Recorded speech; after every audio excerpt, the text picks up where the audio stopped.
Hello. Hi peeps. How you doing? What's up? How are you? Here's a little book I got recently. Dreams and Schemes. Dreams and Schemes. Alright, so I look like, especially with my hair wet and scraggly, like the AC/DC singer after he's all sweaty from rocking out at a show. And luckily I had my ukulele. Everyone together. You know the theme song, right, Morgan? You got your uke out? It's the NoPants Podcast. It's the NoPants Podcast. It's the NoPants Podcast. It's the NoPants Podcast. I just showed you my legs. NoPants Podcast. It's the NoPants Podcast. Thank you for joining me for episode numero 5. Thank you. So, judgment. What are all the topics so far? Because tonight is about ease. Judgment, receive, create, question. And tonight, this evening, I was like, oh yeah, this alarm popped up on my phone to do the podcast today.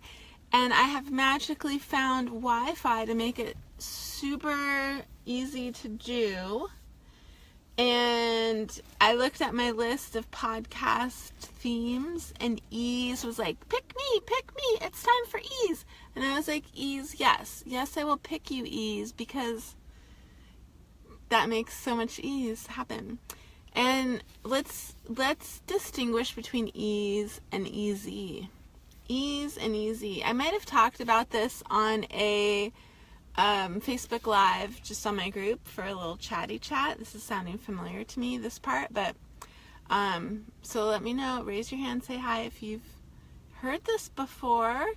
But the difference between ease and easy to me is that easy has more of an energy of like whatever and giving up and lazy, lackadaisical. Like easy, like there's no effort, there's no try, there's no creation with it. And then ease is an way to apply to everything. You can apply the salve of ease. I'm going to do a visual right here. Ready? What if you had, this was a jar of ease, and you're like, I apply ease to everything I do. Everyone listening to just the audio later for this podcast, I pulled out a brown glass jar I keep my coconut oil in, but it's empty right now. And I mimed dipping my fingers into the salve of ease and rubbing some on my face. So, yeah, let's just add mime acting to my skill set. It comes in really handy when you're doing podcasts. Who'd have thunk it? Mime plus podcast has to equal $1 million life, right? Am I right? Can I get some hearts, thumbs up, likes for that one? Am I right? So the energy behind the word ease versus easy.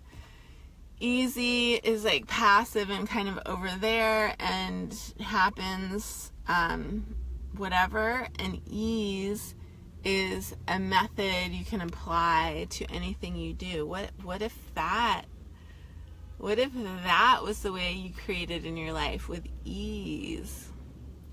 So I looked up ease in the dictionary.com. I'll read to you from my Dreams and Schemes new notebook. There was one definition about ease, and I didn't like it as much.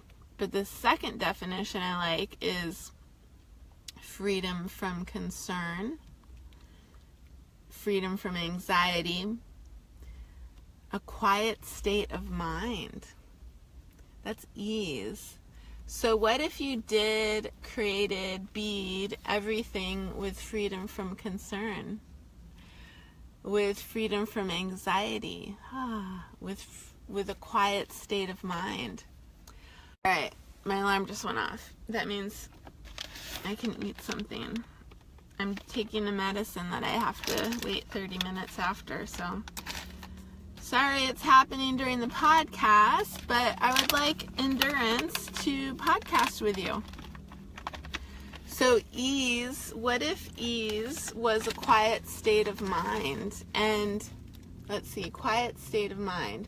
I was going to say when I'm really creating and in my element of contribution,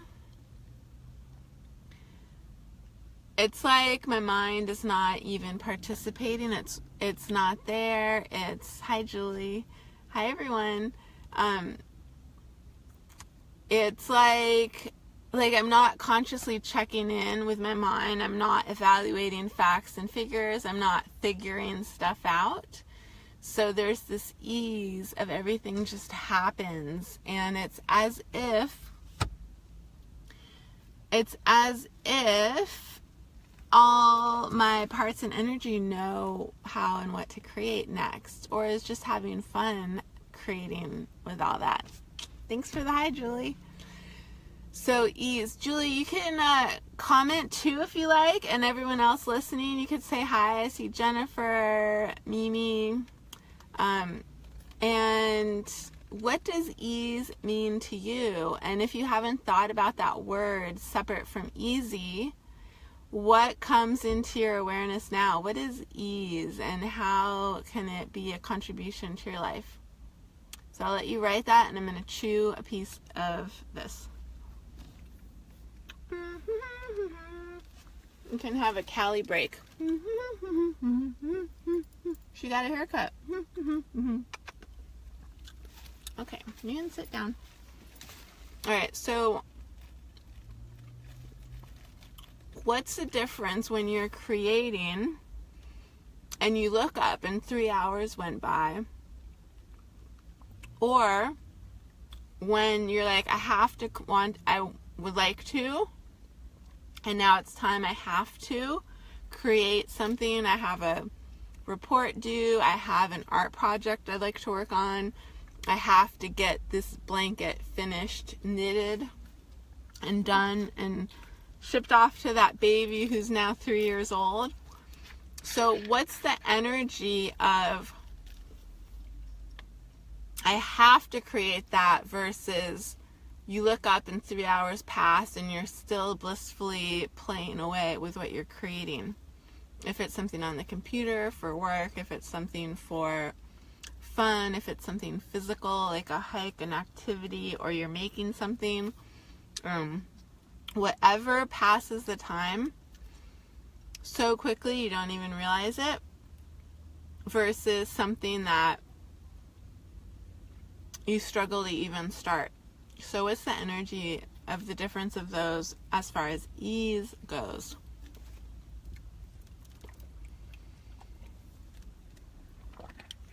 What else can we say about ease? I love how I never have my watch with me to watch the time, because on the Facebook Live screen on my view, it does not show the current time. I'd have to come out of this app. And I wore my watch for the past 3 days. And just this morning, I don't know where I put it. I put it somewhere. So I think that's hilarious. So guess what? We'll go about an hour. We'll see what it is. See you later, Julie. So, how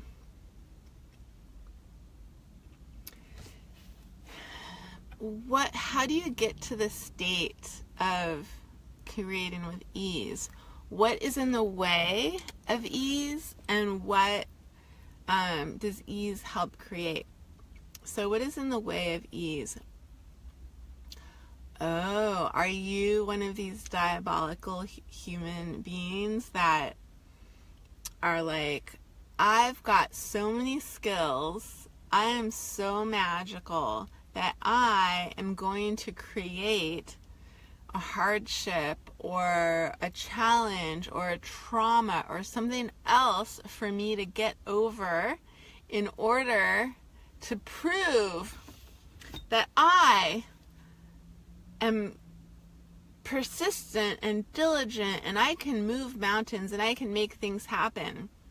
So what are we creating for ourselves in addition to what the world is offering us?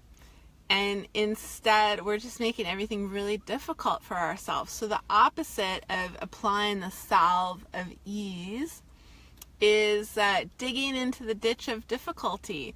So raise your hand or comment later if you're watching this on the replay. Who out there likes to dig in the ditch of difficulty? Because I sure as fuck do. And so I'm a recovering dig in the ditch of difficulty, a recovering one of those people.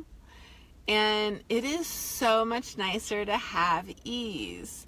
So one of the reasons that I dug in the ditch of difficulty is because I kind of had control then of getting myself out of the ditch of difficulty, because I set up the patterns and everything, whatever, and I'm talking like symbolically right here, so that energy of whatever you're doing to make something really difficult, but then you kind of subconsciously know that you created it, and so there's a little safety and control in there that if you created it, you can kind of get out of it at some point. And so what would it be like? What would it be like if you chose different and chose not to dig in the ditch of difficulty anymore? Or to recognize that if you created that kind of like a labyrinth for yourself to get through in life, emotionally, spiritually, creatively, whatever, that now you can choose something different. And the bottom line is that you're a creator, so you can either create difficulty or you can create ease for yourself. So what would it be like to create ease? I like that a lot. So what else? This ditch of difficulty. Why do we create difficulties? One, for me, I know back in the day, I was like, I don't have a fear of success. I have a fear. Wait, see, I did that backwards. I don't have a fear of failure. Everyone talks about fear of failure, fear of failure, fear of failure. And I was like, no, I have a fear of success. And then, I think her name's Anne Ray. She's an artist and has been coaching artists. She moved to San Francisco and knew she had to make a shit ton of money a number of years ago. And so she set out to do art differently and made 6 figures her first year so that she could thrive on that. And she succeeded. And now she helps other people. And I heard her say, I think this is how it went, because she was like, no, fear of success is still just fear of failure because you're scared of success, like you're not going to be able to maintain it. It still boils down to fear of failure. And like, what is failure anyway? It's just trying. And if you make that your last try ever, it's kind of failure. But how much do we learn from our failures? And how much ease, that salve of ease, can we apply to our failures so they're perceived in a whole new way? And here's something really fun. At the World Domination Summit I went to a few years ago, one of the speakers set out to fail 100 times, 100 days. He documented it. With video, you could still find him. I'll put a link in here later, and if you're listening to the audio podcast later, I'll share a link some way too. But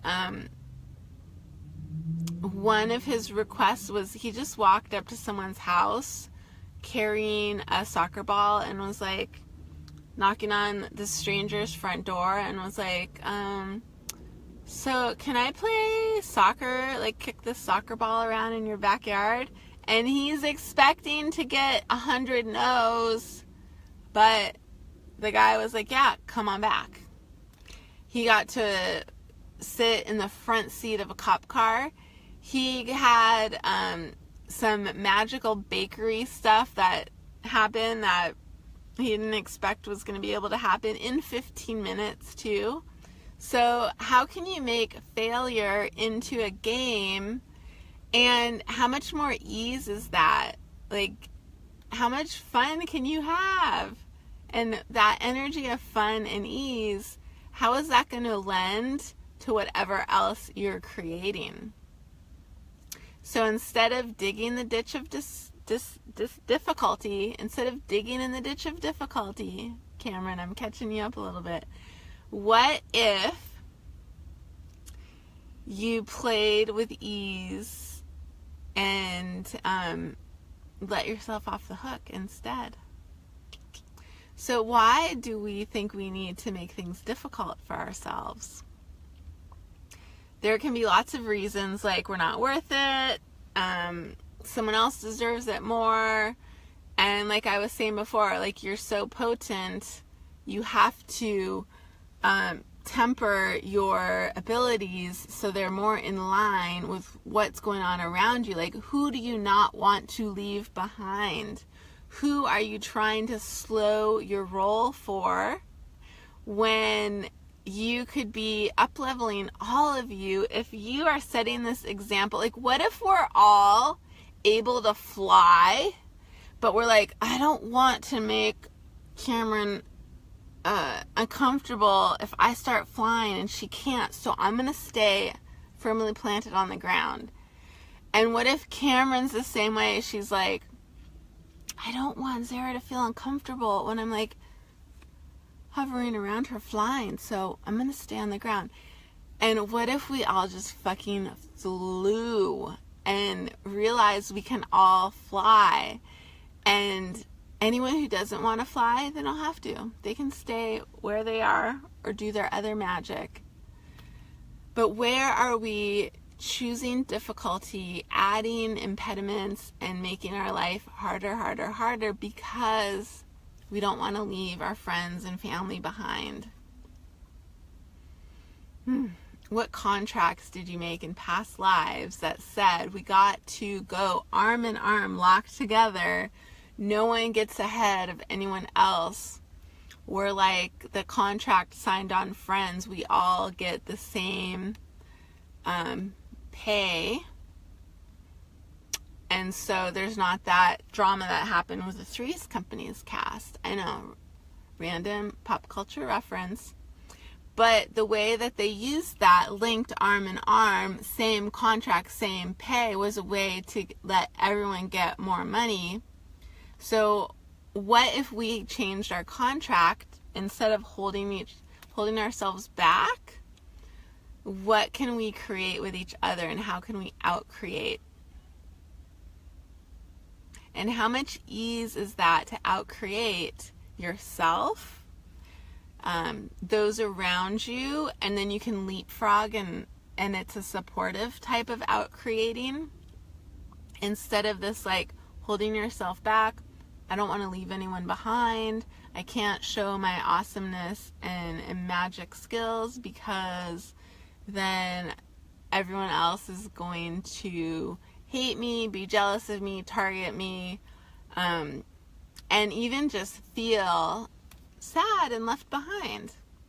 So any contracts in the past that you said, I'm going to take anyone along on my coattails, you can just dissolve that, destroy and uncreate that.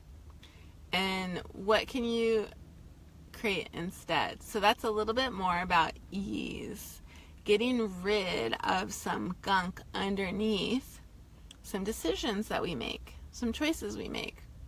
So if you're deciding, consciously or unconsciously, to make your life difficult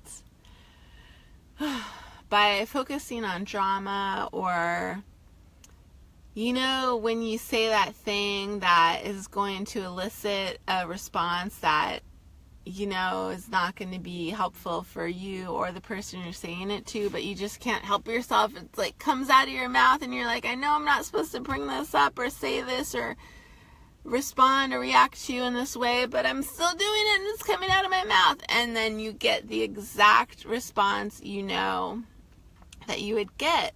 So you're choosing to engage in tagging and creating this drama because that's a great distraction from your magic and your creating with ease and what you can contribute. And instead it keeps you down in that place where you might have chosen to stay even Stevens with everyone. So I'm getting this heavy pit feeling. Like, is that a sense of ease for you, or is that a sense of heaviness and contraction? What would be expansive instead? What would happen if you didn't engage with that person in that way that is going to trigger this great dramatic distraction? What would you choose instead? What could you create? What would happen in that space? And it could be very unfamiliar and unstable and unsteady initially. You're in a whole new land. Like, what the fuck do you do? Like, which direction do you turn? Where do you face? Like, what's going on? This is so uncomfortable. I want to just call out and create that drama again.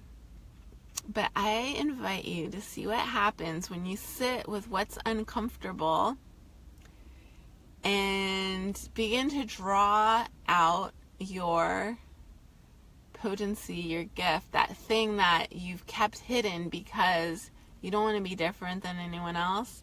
You don't want to outshine anyone else.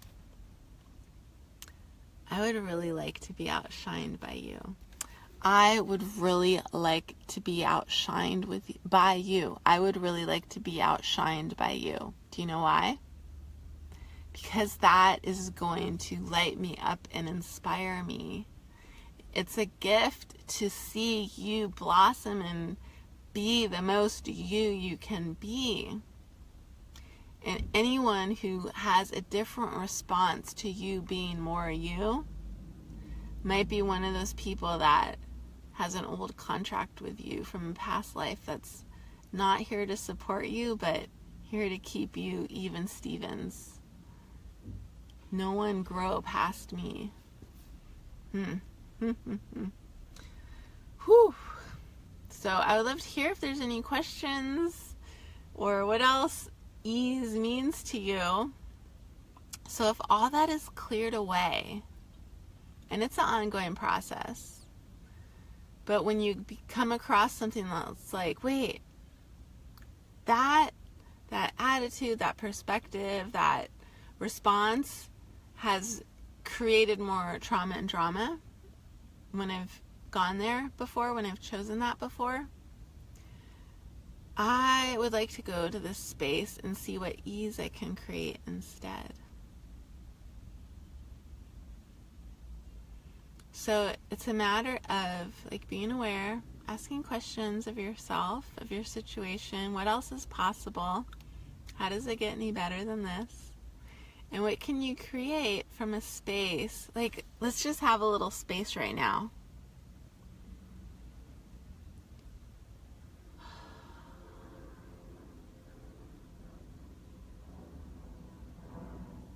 That silence. Like, if you have a conversation with a friend, do you have to always, one of you, both of you, have to always keep filling the airspace? How much ease is there to just allow both of you to be?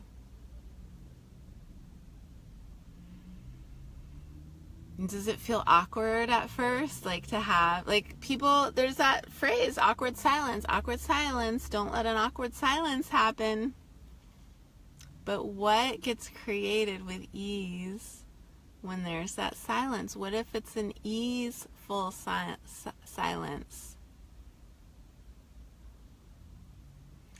Cameron, I love the idea of collaboration. And I love your attitude. I love how creative you are with all your potency and what you share with the world. So this is awesome to have your comment right there. Thank you, Cameron. And hello, Patrick. Hello. Thanks for joining us. We're talking about ease and how we oftentimes, it's funny how it went this way, how we oftentimes create difficulty instead of ease. Yay, Cameron, you're welcome. Yes, yes, yes. I would love to talk with you more after this podcast too and see what you're up to these days. Everyone else click on her stuff and see what she's doing. So, all right, let me see if I can check the time on here. Oh, I could check it right here.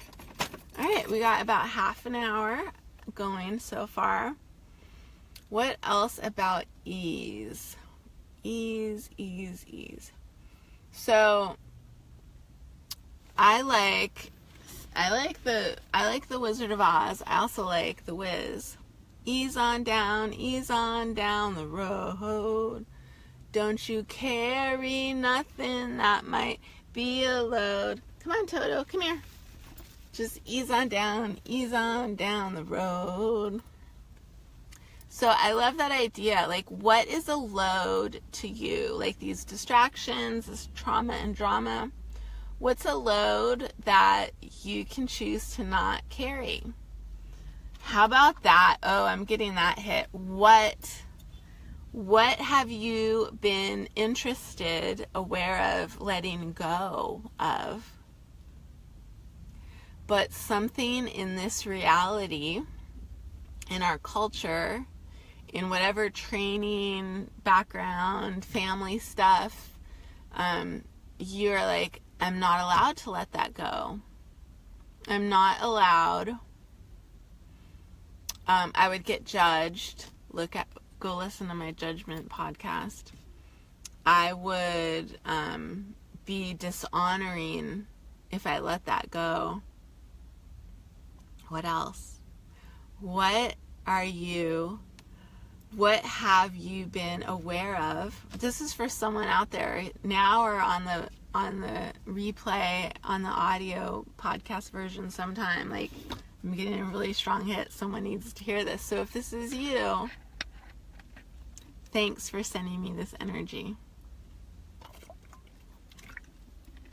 What have you been on the fence about? You're aware, if I were able to let that go, it would be a huge weight off my shoulders. If I did not have to navigate with that attached to me, it would be a huge weight off my shoulders. It would create ease by being absent to me.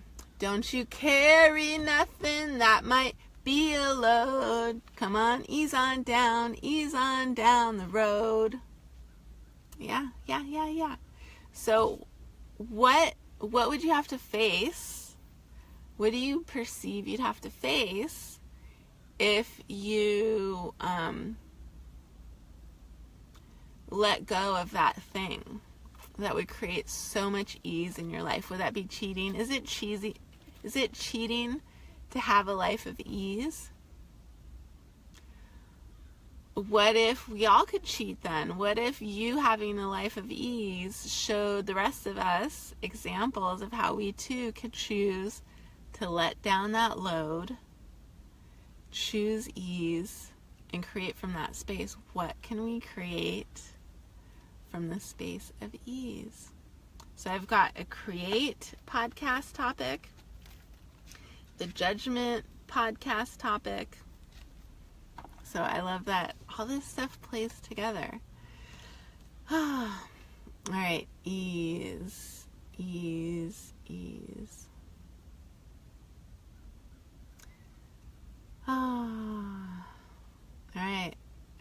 getting the hit that that's it. That is what is wanting to be shared today with all of you. Thank you very much for your comments, tuning in, participating, your energy watching live, your energy listening or watching later, family and friends, colleagues, coworkers, random badasses, and motherfuckers in the house. Why is this called the NoPants Podcast? Because it's more fun to wear a swimsuit. Ooh, ooh. Episode number 5. Let's play you out. Everyone get their musical instruments. It's the NoPants Podcast. It's the NoPants Podcast. It's the Thanks for joining us, Pants Podcast. I have to learn that note again. It's NoPants Podcast. Listen to the replay if you're just joining now. NoPants Podcast. It's the